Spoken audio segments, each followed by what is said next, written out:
26장과 28장 튜터링 시작하겠습니다. 그래서 먼저 26장 문제를 보시면 26장은 저축과 투자 그리고 금융제도에 대해서 다루고 있습니다. 그래서 1번 문제를 보시면 이제 문제에서 두 가지 채권 중에서 어느 채권의 이자율이 더 높겠냐고 묻고 있습니다. 그래서 대체적으로는 채권이 가진 위험과 이자율 간의 관계를 묻는 문제라고 보시면 됩니다. 그래서 A번을 먼저 보면 A번에서는 미국의 국채 그리고 캄보디아의 국채 중에서 어떤 채권의 이자율이 더 높겠냐고 묻고 있는데 정답은 캄보디아의 국채입니다. 왜냐면 이제 채권이 더 많은 위험을 가지고 있을수록 우리가 그 위험을 감수하기 위해서 더 많은 이자율을 책정을 해줘야 사람들이 채권을 사겠죠. 근데 이제 일반적으로 미국 국채보다는 캄보디아가 조금 더 파산할 위험이 크기 때문에 캄보디아 국채의 신용 위험이 더 높습니다. 그렇기 때문에 캄보디아 국채에 더 많은 이자율을 책정을 해줘야 캄보디아 국채를 사람들이 사겠죠. 그래서 우리가 캄보디아의 국채가 이자율이 더 높다라고 써주시면 됩니다.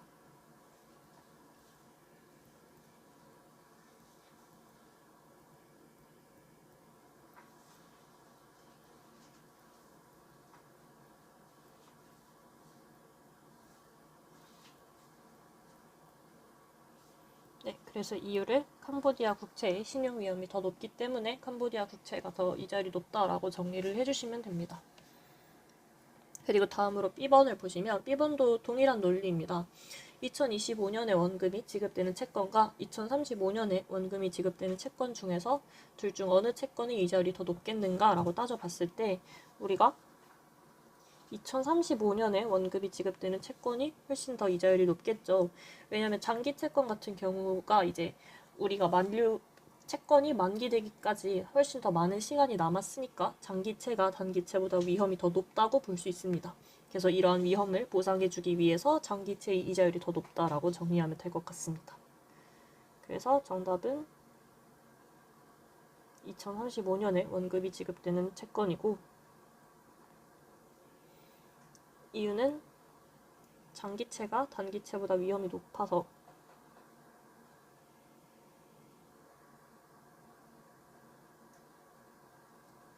이를 보상하기 위해 더 많은 높은 이자율이 필요하다라고 써주시면 됩니다.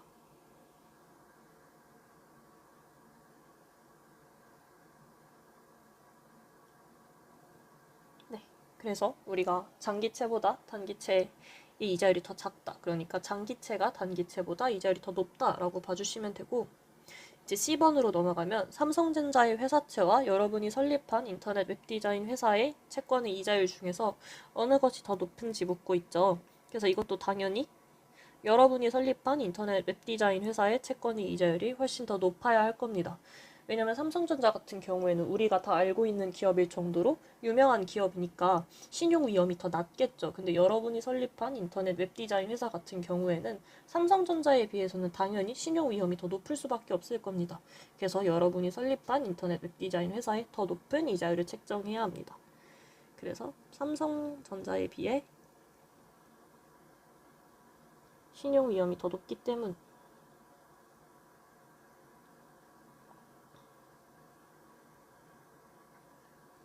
이라고 정리해 주시면 됩니다. 네, 그래서 A번부터 C번까지는 모두 이제 각 채권이 갖는 신용 위험에 관련해서 이자율이 어떻게 연계되는지와 관련된 거였고요. 이제 D번 같은 경우는 조금 다른 입장인데 D번 문제를 보시면 대한민국 정부 국채와 제주도 지방정부 국채 중에서 어느 채권의 이자율이 더 높겠는가라고 묻고 있습니다. 이때 정답은 우리가 대한민국 정부 국채인데요.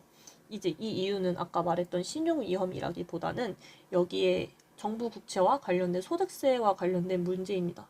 그래서 지방채 보유자 같은 경우에는 그 지방채를 보유했을 때 이자 소득에 대한 소득세를 내지 않습니다. 그래서 이런 세제 혜택으로 인해서 지방채의 이자율이 더 낮게 책정을 해줘도 상관이 없게 되는 거죠. 왜냐하면 이 사람들은 원래는 채권을 가졌을 때 이자를 그만큼 내야 되는데 지방정부 채권을 가진 사람들은 그거에 대한 세금을 내지 않으니까 이제 그만큼 더 싼 가격에 팔아도 된다. 이런 식으로 받아들이시면 될 것 같습니다. 그래서 지방채 보유자는 이자 소득에 대한 소득세를 내지 않으므로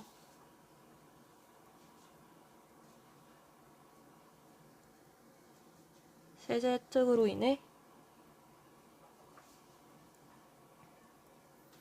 지방채의 이자율이 더 낮다.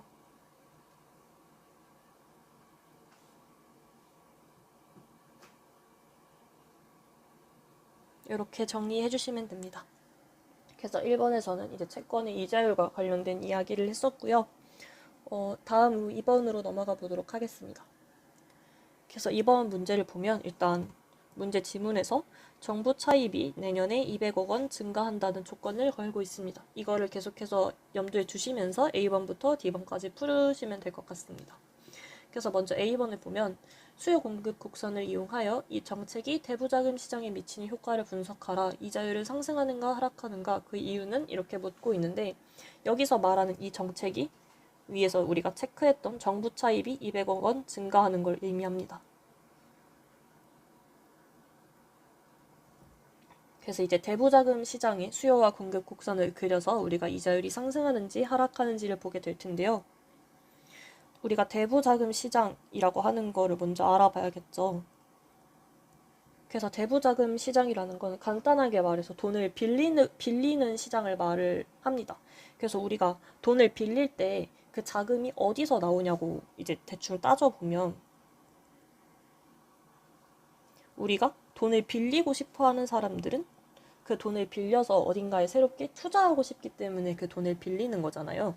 그래서 대부자금 시장의 수요, 그러니까 돈을 빌리고 싶어 하는 사람들은 투자자들을 의미하는 거고, 그러면은 이렇게 사람들이 돈을 빌릴 때 모아둔 돈, 그 빌릴 수 있는 돈은 어디서 오느냐라고 했을 때 우리가 사람들이 저축한 돈을 가지고 그 저축한 돈을 은행에 모아뒀다가 은행이 그 돈을 다른 사람들에게 빌려주게 되잖아요. 그래서 대부자금 시장의 돈의 공급은 이제 저축자를 의미하게 됩니다. 그래서 우리가 대부자금 시장을 이렇게 공급과 수요 측면에서 이렇게 설명할 수 있는데 이렇게 다시 그래프를 그려보면 여기 X축이 대부자금의 양이 될 거고 우리가 세로축에 가격을 썼던 것처럼 세로축에다가 대부자금 시장의 이자율을 이렇게 표시를 하게 될 겁니다. 그래서 우리가 아는 것처럼 이렇게 수요와 공급 곡선이 그려지게 되는데 이때 공급이 저축을 의미하게 되는 거고 수요가 투자를 의미하게 되는 거겠죠. 그래서 이때 이렇게 원래 대부자금 시장의 수요 공급 곡선이 그려지는데 우리가 정부 차입이 내년에 200억 원 증가한다는 조건이 붙었습니다. 그래서 지금 정부 차입이 만약 증가를 한다면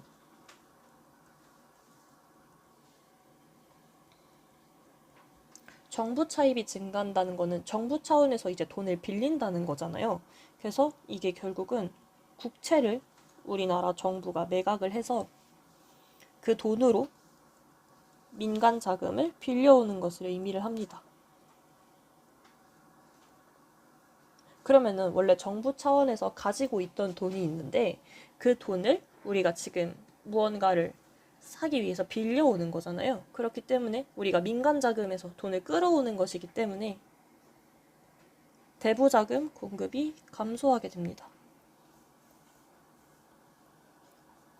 왜냐면 민간에서 돌고 있던 여윳돈이라는 게 있었던 건데 지금 정부가 그거를 빌려서 쓰기 위해서 막 다 끌어온 게 된 거니까 대부자금 공급, 그러니까 저축 측면이 감소하게 됩니다. 그러면 우리가 이 S라고 쓴 저축 측면이 이런 식으로 왼쪽으로 공급 곡선이 이동하게 되겠죠. 그러면은 지금 우리가 보시다시피 원래는 이렇게 R1과 M1 수준에서 대부자금 시장의 균형점이 발생을 했을 텐데 이제는 공급 곡선이 왼쪽으로 이동함에 따라서 이렇게 R1에서 R2까지 이자율은 증가하고 M1에서 M2까지 대부자금 양은 감소하는 이런 현상이 발생하게 될 겁니다. 여기서 이제 새로운 균형이 생기게 되겠죠. 그래서 우리가 정부 차입이 증가한다고 했을 때 정부 차입이 증가하면 각 이자율 수준에서 공급이 200억 달러씩 감소할 겁니다. 우리가 200억 원을 정부 차입을 증가시켰으니까 각 수준에서 모두 200억 원씩 이렇게 감소를 해서 지금 S 공급 곡선이 이렇게 왼쪽으로 200억 달러만큼 이동한 게 되겠죠. 그래서 우리가 지금 이렇게 그래프에서 분석한 것처럼 결과적으로 이자율은 상승하게 됩니다. 네, 그래서 이렇게 A번을 한번 정리를 해봤습니다. 그래서 정부 차입이 증가했을 때 공급이 감소해서, 그러니까 즉 저축이 감소해서 이자율은 상승한다, 이렇게 정리를 해주시면 됩니다. 그럼 이제 다음 B번으로 넘어가 보도록 하겠습니다. B번에서는 투자와 민간저축, 그리고 정부저축, 국민저축은 어떻게 변하는가, 이들 변수의 변화량은 정부에 의한 추가 차입액 200억 달러보다 더 많은가 적은가 이렇게 묻고 있죠. 그래서 이 문제를 풀기 위해서는 우리가 투자가 뭐고 국민저축이 뭐고 그리고 민간저축이랑 정부저축이 뭔지 알아야겠죠. 그래서 B번을 이제 풀어보면 먼저 우리가 투자와 국민저축이 무엇인지 먼저 알아봐야 합니다. 그래서 우리가 투자라고 했을 때 우리가 I라고 투자를 표시를 하잖아요. 근데 이 투자는 이제 우리가 국민의 총소득에서 국민들이 산 거, 소비한 거 빼고 그리고 정부가 쓰는 거를 뺐을 때 이제 남은 거를 우리가 나머지에 투자할 수 있는 게 되는 거니까 결국 I는 Y에서 C와 G를 뺀 값이 됩니다. 그리고 마찬가지로 국민저축 같은 경우에도 우리가 만들어낸, 그러니까 벌은 총소득에서 살 거 다 사고 소비 항목을 빼고 그리고 정부가 쓰는 돈을 다 뺐을 때 우리가 국가 전체적으로 남는 돈, 그게 이제 국민저축이라는 거잖아요. 그래서 이제 국민저축도 S라고 표현을 했을 때 Y에서 C와 G를 뺀 값이 우리가 국민저축이라고 표현하게 됩니다. 그래서 지금 국민저축과 투자가 같은, 이런 S와 I 이런 식으로 같은 상황이라고 보면 되겠죠. 그런데 이제 우리가 앞에 문제에서 보면 민간저축과 정부저축이라는 항목도 나왔는데 우리가 이렇게 국민저축이라는 항목을 민간저축과 정부저축이라는 항목으로 나누어서 볼 수 있었습니다. 그래서 민간저축이라는 거는 결국에는 그냥 각 개인들, 각 가게들이 남은 돈들을 다 모아서 저축을 한 걸 의미를 하는 거고, 정부저축 같은 경우에는 정부가 이제 뭐 벌어들인 세금 같은 거에서 쓸 돈 다 쓰고 남은 돈을 이제 우리가 정부저축이라고 하는 거잖아요. 그래서 이 국민저축이란 거를 민간저축과 정부저축 두 개의 항목으로 나누어서 생각해 볼 수 있는데, 그러면 우리가 세금이라는 변수를 하나 더 투입을 해서 우리가 이거를 민간저축과 정부저축으로 나누어 볼 수 있겠죠. 그래서 우리가 이렇게 T라는 항목을 하나는 빼고 또 하나는 더해주면 그대로 그냥 T와 T끼리 사라져서 0이 되는 거니까 그대로 국민저축 S라는 저 등식은 유지가 될 거고, 이렇게 새롭게 한번 표현을 해볼 수 있을 겁니다.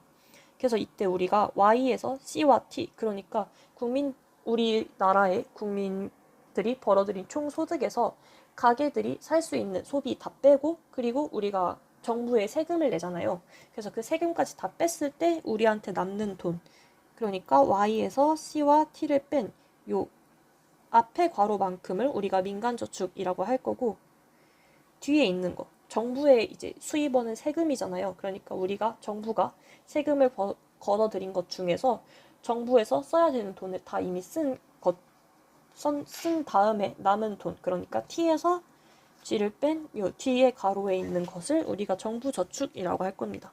그래서 우리가 문제에서 요구한 투자, 국민저축, 민간저축, 정부저축 이렇게 4개의 항목을 지금 변수로 한번 표시를 해봤는데요. 지금 이때 우리가 정부 차입이 딱 200원 증가를 한다면 이 4가지 항목들이 어떻게 변하는지를 보는 게 바로 B번의 문제였습니다. 그래서 우리가 먼저 정부 차입이 증가했을 때 가장 간단하게 정부 저축이 얼마나 변하는지 볼 수 있겠죠. 그래서 정부 저축을 보면은 T에서 G를 뺀 것이 이제 정부 저축인데, 정부 차입이 증가했다는 의미는 결국 이 G가 200억 달러만큼 증가를 했다는 거잖아요. 그렇기 때문에 먼저 정부 차입이 200억 달러 증가하면 정부 저축은 정확히 200억 달러만큼 감소하게 될 겁니다.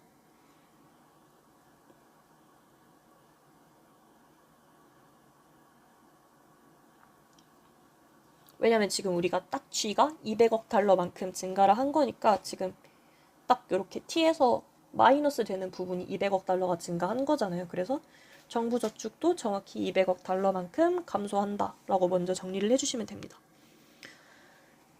그런데 이제 우리가 정부 차입이 이렇게 증가를 했을 때 A번에서 보면은 이자율이 상승하는 효과가 나타났습니다. 그래서 이렇게 이자율이 상승하는 효과에 따라서 다른 항목들이 또 변하기 때문에 이러한 효과를 같이 고려해줘야 되는데, 그러나 우리가 이자율이 상승했을 때 어떤 일이 벌어지는지를 한번 생각을 해보면, 이자율이 상승했다는 의미는 내가 은행에, 그러니까 각 개인이 은행에 돈을 넣어놨을 때 그 넣어놓은 돈에 대해서 이자를 더 많이 쳐준다는 의미가 되잖아요. 그러니까 은행에 내가 돈을 저축을 해놨을 때 더 많은 이자를 받을 수 있기 때문에 사람들은 저축을 더 많이 하려고 할 거예요. 그렇기 때문에 이자율이 상승해서 민간 저축은 증가하게 될 겁니다. 그런데 이제 이 민간 저축이 얼마나 증가하냐라고 봤을 때 우리가 이 민간 저축이 200억 달러만큼 크게 증가하지는 않아요. 그래서 이때 민간 저축은 200억 달러보다는 적은 금액으로 증가합니다.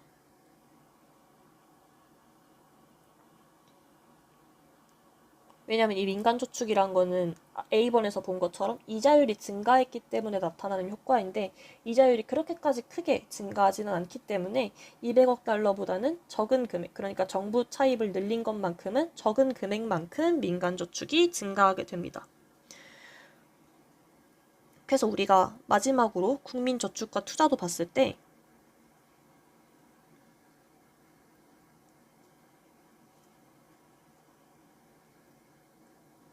우리가 국민저축 같은 경우에는 민간저축과 정부저축을 더한 거라고 했잖아요. 근데 지금 우리가 정부저축과 민간저축이 어떻게 변했는지 보면 정부저축은 딱 200억 달러만큼 감소를 했대요. 그런데 민간저축 같은 경우에는 200억보다는 조금 더 적은 금액으로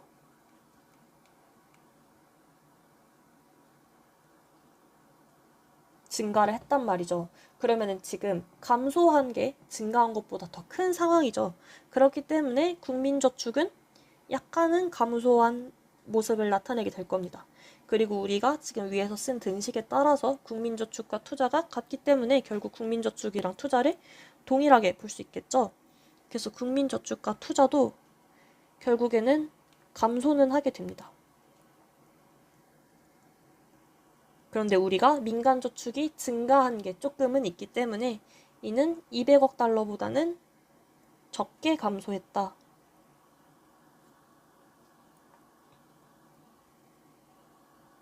이렇게 정리해 주시면 됩니다.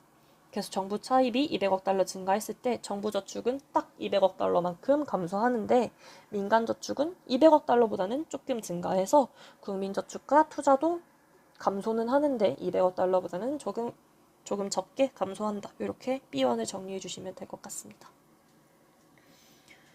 네, 그리고 다음으로 C번으로 넘어가 볼게요. C번에서는 대부자금 공급의 탄력성은 이들 변수의 변화량에 어떤 영향을 미치는가라고 하고 있는데, 공급의 탄력성이라는 게 결국 여기 있는 공급 곡선의 기울기를 의미하는 거잖아요.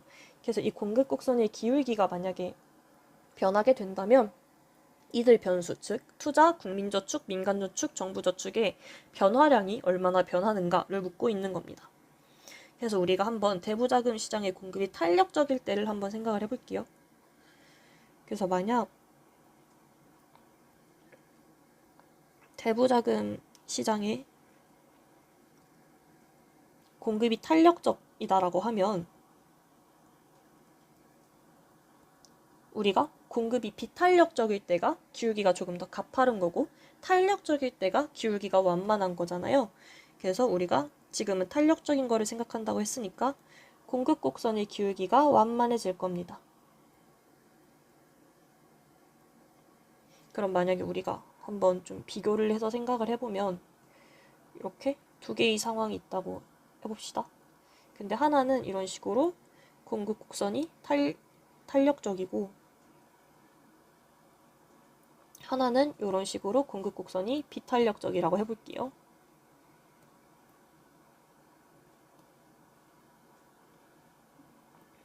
이때 만약에 공급 곡선이 이런 식으로 이동했다고 봅시다. 그러면 지금 여기 첫 번째 그래프에서는 이자율이 요만큼 증가했는데 두 번째 그래프에서는 그림상으로는 잘 지금 티가 안 나지만 비탄력적일 때 우리가 이자율이 훨씬 더 많이 상승하게 돼요. 탄력적일 때보다. 그래서 공급 곡선이 탄력적일수록 이자율의 상승폭이 작아집니다.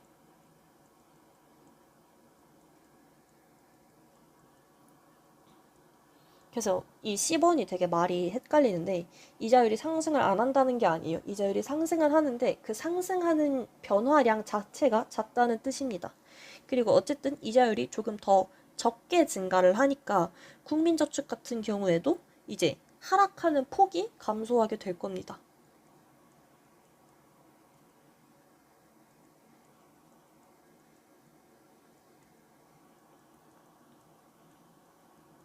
그래서 이거를 이제 풀어서 더 설명을 드릴 건데 아까 말씀드렸다시피 변화량의 지금 변화를 의미하는 것이기 때문에 상승폭과 하락폭이 더 적게 발생한다 이런 식으로 말을 할 거거든요. 그래서 말이 굉장히 헷갈리기 때문에 조금 주의해서 들어보시면 좋을 것 같습니다. 그래서 먼저 이자율이 지금 공급이 탄력적일수록 더 적게 증가하게 될 거예요. 그러니까 증가를 이자율이 하긴 하는데 그 증가하는 폭이 더 작은 상황입니다. 그러니까 이제 우리가 이자율과 이어지는 투자에 대해서 한번 생각을 해볼 수 있을 거예요. 지금 우리가 투자자 측면에서는 이자율이 상승을 했다는 거는 내가 나중에 돈을 갚아야 될 때 더 많은 돈을 갚아야 된다는 걸 의미를 하는 거잖아요. 근데 이자율이 증가는 할 건데 우리가 생각했던 것보다 더 조금만 증가를 하는 거예요. 그러면 내가 원래 생각했던 것보다 내가 나중에 돈을 갚아야 될 때 이자로 내야 되는 금액이 생각했던 것보다는 더 적은 거잖아요. 그렇기 때문에 투자가 원래 이자율이 증가하면 내가 그만큼 더 돈을 많이 갚아야 되는 거니까 원래는 감소를 하는데 내가 생각했던 것보다 이자가 작네? 이렇게 되니까 감소하는 폭 자체가 더 작아지는 겁니다. 그래서 투자가 감소는 하는데 원래보다는 더 적게 감소를 하게 될 거예요. 그리고 이제 우리가 이자율과 연관되었던 민간저축 항목도 한번 생각을 해보면은 민간저축 같은 경우에는 내가 돈을 넣었을 때, 은행에 맡겼을 때 받게 되는 이자를 이제 이자율로 우리가 생각을 하게 되는 거잖아요. 근데 우리가 이자율이 조금밖에 안 오르니까 민간저축을 했을 때도 내가 더 받게 되는 이자로 더 받게 되는 금액이 정말 조금만 더 오르게 되는 겁니다. 그래서 이자율이 올라가면 원래는 사람들이 돈을 더 많이 받게 되는 거니까 민간저축이 증가는 할 건데 이자율이 너무 조금밖에 안 오르니까 사람들이 민간저축도 엄청나게 많이 늘리는 것이 아니라 아주 조금만 증가시킨다라고 생각하면 돼요. 그래서 민간저축 같은 경우도 더 적게 증가하게 될 겁니다. 그리고 이제 마찬가지의 상황이에요. 정부저축 요 항목을 생각을 해보면 정부저축 같은 경우에도 이제 더 적게 감소하게 되겠죠. 네. 그리고 마지막으로 이 정부저축과 국민저축을 합친 그쵸. 정부저축과 죄송해요. 민간저축을 합친 국민저축 같은 경우에는 결과적으로 민간저축이 더 적게 증가를 하고 정부저축은 더 적게 감소를 했으니까 국민저축이 줄어드는 폭도 더 적을 겁니다. 그래서 이렇게 이자율에 따라서 투자, 민간저축, 정부저축, 국민저축이 이런 식으로 변화량이 이렇게 더 변한다라고 정리해 주시면 될 것 같아요. 그래서 말이 굉장히 헷갈리는데 여기 있는 게 다 증가는 하고 감소는 하는데 그 폭이 어떻게 변했다를 의미하는 겁니다. 그래서 이 점을 조금 유의를 해주시면 좋을 것 같아요. 그리고 마지막으로 D번으로 넘어가면 D번에서는 정부가 올해 차입을 늘리면 장차 채무를 상환할 자금을 마련하기 위해 세금을 인상할 가능성이 있다. 그러니까 우리가 아까 봤던 변수들 중에서 T가 올라갈 가능성이 있다는 뜻입니다. 사람들이 이렇게 생각한다면 올해의 민간저축과 대부자금의 공급은 어떻게 달라지는가? 여러분이 A와 B에서 답한 것보다 변화폭이 크겠는가 작겠는가를 묻고 있습니다. 그래서 D번을 먼저 보면 지금 정부의 세금 인상 가능성이 있습니다.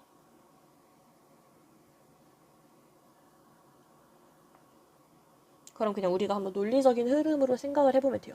세금이 미래에 인상될 가능성이 있다는 거는 내가 그만큼 미래에 내야 될 돈이 많다는 거잖아요. 그렇기 때문에 사람들은 내가 미래에 많은 돈을 내야 되는 거니까 지금 저축을 많이 해놔야 내가 나중에 미래에 돈을 많이 내도 내가 쓸 수 있는 돈이 있을 거 아니에요. 그렇기 때문에 사람들은 세금 증가에 대비해서 저축을 늘리려고 할 겁니다.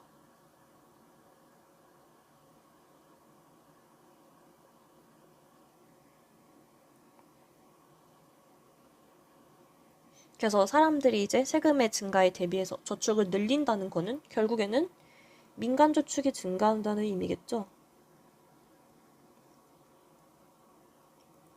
그래서 민간 저축이 증가를 하게 되면 어떤 일이 발생을 하느냐. 아까 대부자금 시장에서 공급 측면이 바로 저축을 의미한다고 했습니다. 그런데 지금 어쨌든 저축의 한 부분인 민간 저축이 증가했다는 거는 공급이 증가했다는 거잖아요. 그래서 대부자금의 공급이 증가합니다.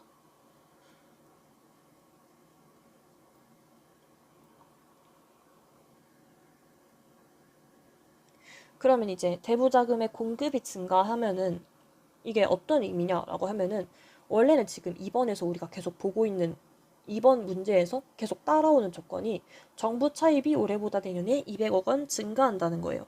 그래서 우리가 A번에서 봤을 때 정부 차입이 증가하면 200억만큼 증가를 하면 그만큼 우리가 대부자금 공급이 감소한다고 했습니다.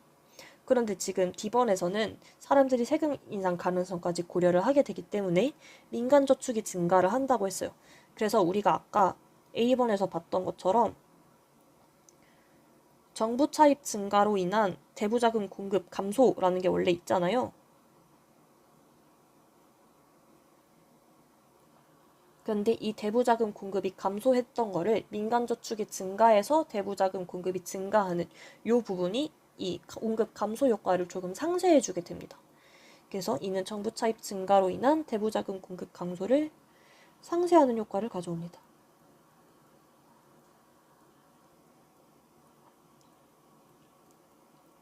그러면은 결국에는 이 대부자금 공급 감소분과 대부자금 공급 증가분의 그 상대적인 크기에 따라서 얼마나 이런 변화가 발생하는지가 달라지게 될 거예요. 그래서 우리가 한번 케이스를 나눠서 살펴볼 건데 먼저 민간저축의 증가분과 그러니까 대부자금이 공급에 증가하는 폭과 정부 차입 증가로 인한 대부자금 공급 감소분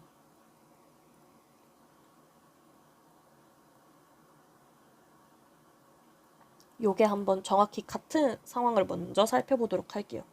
그러면은 민간저축이 증가해서 대부자금 공급이 는 것과 대부자금 공급이 정부 차입 때문에 감소한 게 정확히 같다는 의미는 결국 모든 효과가 상쇄되어서 공급 곡선이 이동하지 않는 거잖아요.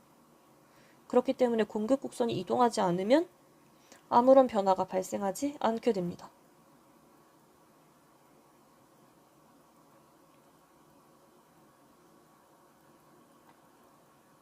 그래서 이 1번 케이스 같은 경우에는 결국엔 대부자금 시장에서의 변화가 없게 됩니다. 그런데 이제 반대로 우리가 민간저축 증가분과 정부 차입 증가로 인한 대부자금 공급 감소분을 한번 비교를 해봤을 때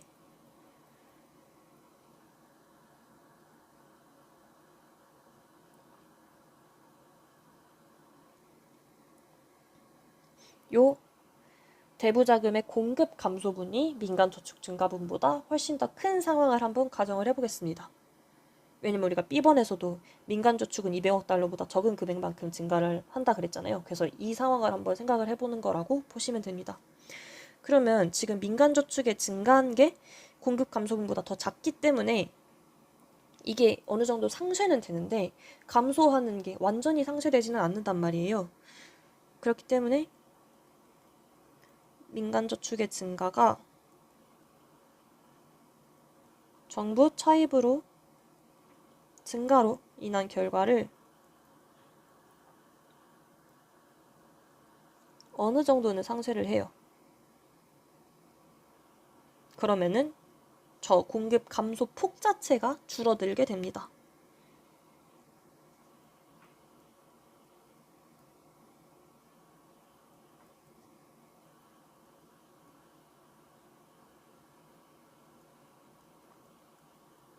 그래서 저 대부자금의 공급 감소폭이 줄어들게 되는데 결국 대부자금 공급이 이제 이전보다 조금 더 공급 곡선이 조금만 움직인다는 견은 결국 이자율도 저번보다는 더 조금 올라가게 될 거고 그만큼 대부자금이 줄어드는 것도 더 조금 변화하게 될 거예요. 왜냐면 우리가 원래는 이렇게 빨간 선만큼 이동을 했다고 하면은 지금은 효과가 조금 더 상쇄돼서 보라색 선만큼 한 요 정도만 이동했다는 뜻이잖아요. 그럼 당연히 이자율도 조금만 올라가고 대부자금도 조금만 감소하는 게 되겠죠. 그래서 결론적으로 이때 이자율의 변화폭 그리고 대부자금의 변화폭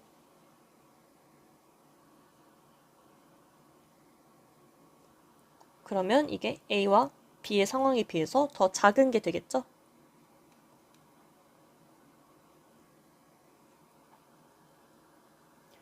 그래서 우리가 이렇게 민간저축 증가분이 요 대부자금 공급 감소분의 효과를 조금 상쇄해주면 이자율과 대부자금의 변화폭도 A와 B에 비해서 더 작다라고 이렇게 케이스를 두 가지로 나누어서 한번 살펴볼 수 있을 것 같습니다.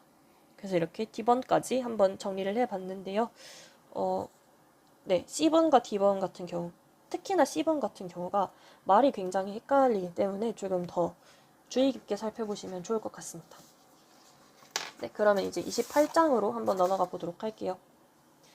28장에서는 이제 실업과 관련된 이야기가 나오고 있는데요. 1번 같은 경우는 그냥 우리가 실업의 종류에 대한 정의를 묻고 있습니다.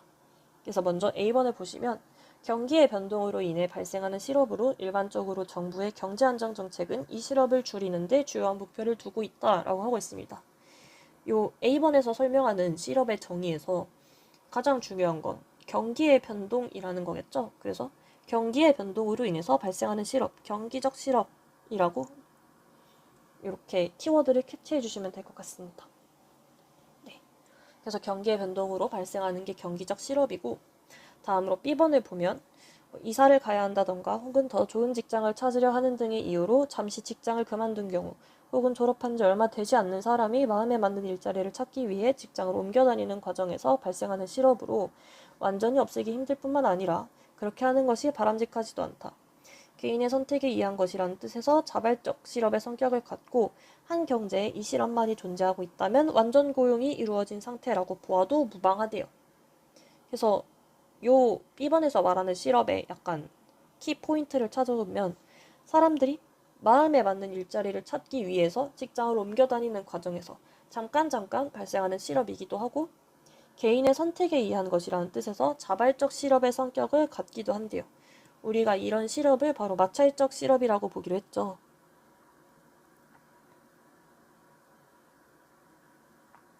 네, 그래서 우리가 이러한 실업을 마찰적 실업이라고 합니다. 그리고 마지막으로 C번을 보시면 자동화라든지 산업구조 재편 등 경제구조의 변화 때문에 발생하는 실업이래요.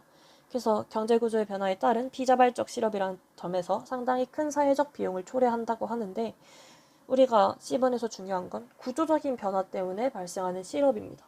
그래서 우리가 이렇게 사회 구조적으로 발생하는 원인에 의해서 일어나는 거를 구조적 실업이라고 하죠. 네, 그래서 28번의 1번은 그냥 실업의 종류에 대한 거고 그 정의를 각각 정확히 알고 계시면 쉽게 풀 수 있는 문제들 같습니다. 그래서 일단 1번은 이렇게 간단하게 정리하고 2번으로 넘어가도록 하겠습니다. 네, 2번 문제를 보시면 실업이 존재하는 이유를 노동 내 초과 공급이 존재해도 시장에서 가격, 즉 임금이 신축적으로 떨어지지 못하기 때문이라고 하는데 이를 임금의 하방 경직성이라고 한대요. 그래서 이러한 임금의 하방 경직성이 존재하는 이유 세 가지를 밝히시오라고 했는데 결국에는 임금의 하방 경직성 때문에 실업이 존재하고 있다는 거잖아요. 그래서 우리가 한번 노동시장을 한번 그려보면 그래프로 이렇게 X축에다가 노동의 양을 쓰고 노동시장에서의 가격은 결국 임금을 의미하는 거잖아요. 그래서 Y축에다가 임금을 이렇게 표시를 해주고 마찬가지로 우리가 수요와 공급 곡선을 이렇게 그릴 수 있을 겁니다. 그런데 이제 조금 헷갈리는 건 우리가 이렇게 LS로 노동 공급 곡선 그리고 LD로 노동 수요 곡선을 그려놨는데 노동의 공급은 누가 하냐라고 했을 때 노동력을 공급한다는 견은 결국 그거를 일하는 사람이 그러니까 노동자가 노동 공급을 하는 거잖아요. 노동력을. 그렇기 때문에 노동 공급은 노동자가 결정하게 되는 거고 반대로 이제 노동 수요 같은 경우는 내가 이만큼 노동력이 필요하다라는 거는 내가 누군가를 결국 고용하고 싶다는 걸 의미를 하는 거잖아요. 그래서 누군가를 고용하는 그런 측면에서 결국 노동 수요는 기업이 결정하게 됩니다.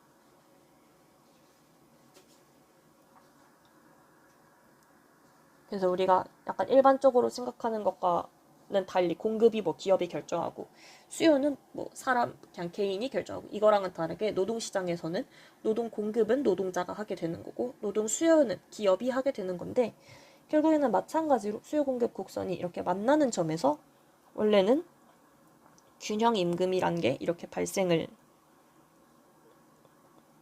하고 요 점에서 균형 고용량이란 게 원래 달성이 되게 됩니다. 그런데 우리가 실업이 존재한 이유를 임금이 신축적으로 떨어지지 못하기 때문이라고 하는데요. 그러니까 결국에는 균형 임금까지 임금이 내려오면은 우리가 균형 고용량을 달성할 수 있는데 지금 예를 들어 현재 임금 수준이 이렇게 W 프라임만큼 현재 균형 임금보다 위에 존재하는데 이게 임금의 하방 경직성 때문에 여기 균형 임금까지 떨어지지 못해서 결국에는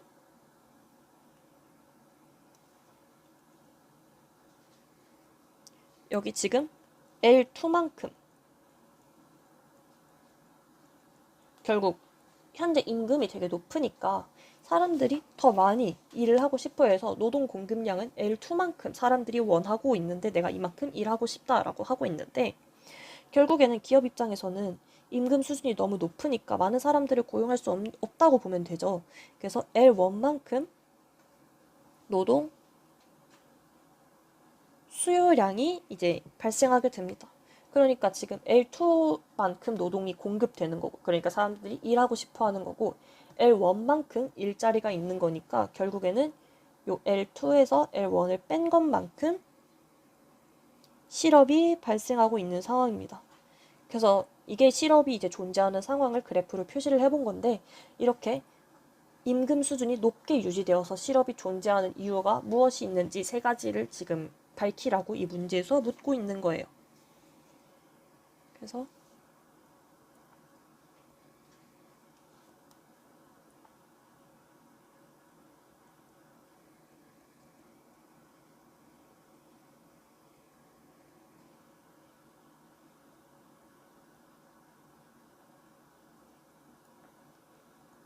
말씀드렸다시피 임금 수준까지 떨어지지 못해서 실업이 발생하는데 이렇게 떨어지지 못하는 이유가 뭐냐라고 했을 때 먼저 우리가 잘 알고 있는 최저임금제 그리고 다음으로 노동조합이 갖는 협상력 이런 걸 이야기할 수 있고요.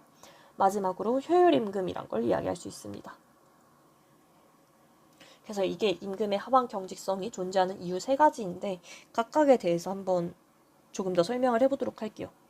그래서 먼저 최저임금제를 우리가 설명할 수 있는데 최저임금제라는 게 뭐죠? 결국에는 우리가 이만큼은 최소한 임금을 줘라라는 거잖아요. 그래서 만약에 이 최저임금이라는 게 지금 여기 현재 임금 W 프라임으로 표시되어 있는 것처럼 법적으로 균형 임금보다 훨씬 더 높게 책정되는 경우가 있을 수 있습니다.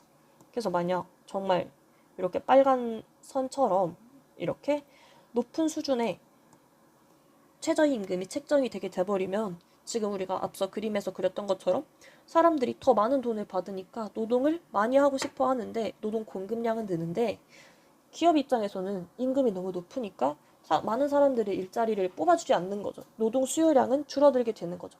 그래서 여기 앞에 그린 그림처럼 노동 공급 과잉으로 실업이 발생할 수 있습니다. 그래서 이 얘기를 정리를 해주시면 돼요.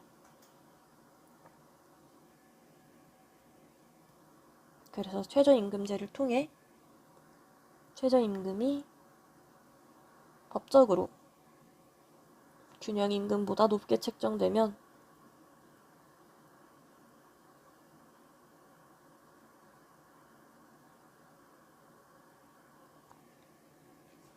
노동 공급량은 늘고 노동 수요량은 줄어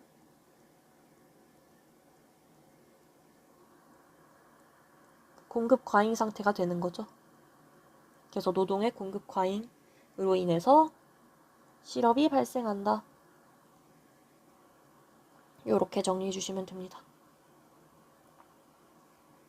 그래서 첫 번째 임금이 내려가지 못하는 이유, 임금이 균형임금보다 높게 유지되는 이유, 최저임금제였고요.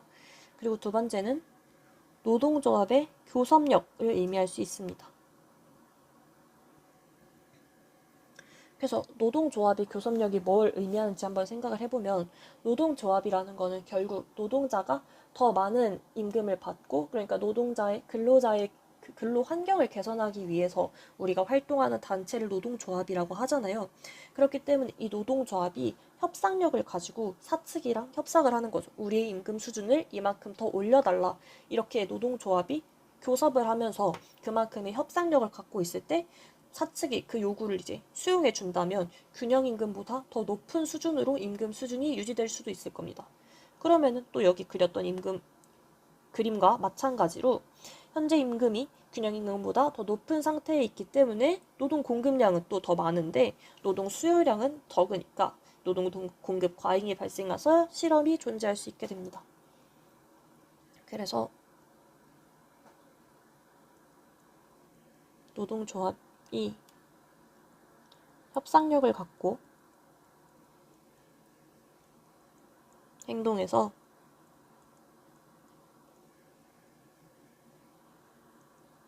임금 수준을 균형임금 수준보다 더 높게 유지해 달라고 요구하는 거죠.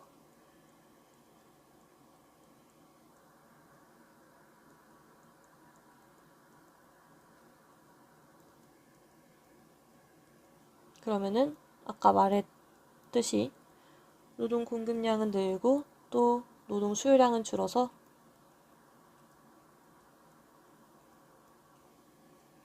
노동 공급 과잉이 발생해서 실업이 발생한다.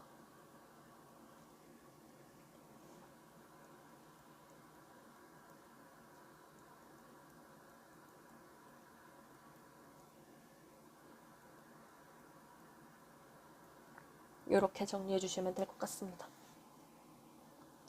그리고 이제 마지막으로 효율임금이라는 게 있어요. 그래서 이제 효율임금이라는 게 뭐냐라고 하면은 우리가 누구든지 돈을 더 많이 받기를 원하잖아요. 그리고 우리가 돈을 더 많이 준다 하면은 그만큼 더 열심히 일할 의지가 생기고 인센티브로 이제 작용을 할 거란 말이에요. 그렇기 때문에 이제 기업 입장에서도 노동자가 더 열심히 일하고 더 좋게 일하면 좋은 거잖아요. 그렇기 때문에 근로자의 생산성을 높이기 위해서 기업 스스로가 균형임금보다는 조금 더 돈을 많이 주는 거죠. 너네 더 열심히 일하라고. 그러면 이제 또 여기 그렸던 그림과 마찬가지로 균형임금보다 현재의 임금, 그러니까 기업이 그냥 근로자들에게 주는 임금 자체가 더 높을 수 있기 때문에 이런 경우에도 마찬가지로 실업이 발생할 수 있게 됩니다. 그래서 근로자의 생산성을 높이기 위해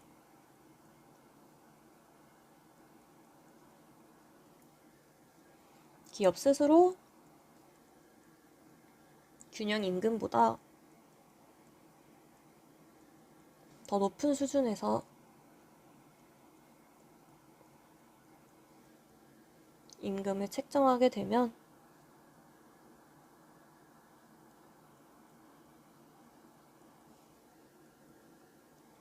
앞서 말한 것과 마찬가지로 노동 공급 과잉으로 실업이 발생하게 됩니다.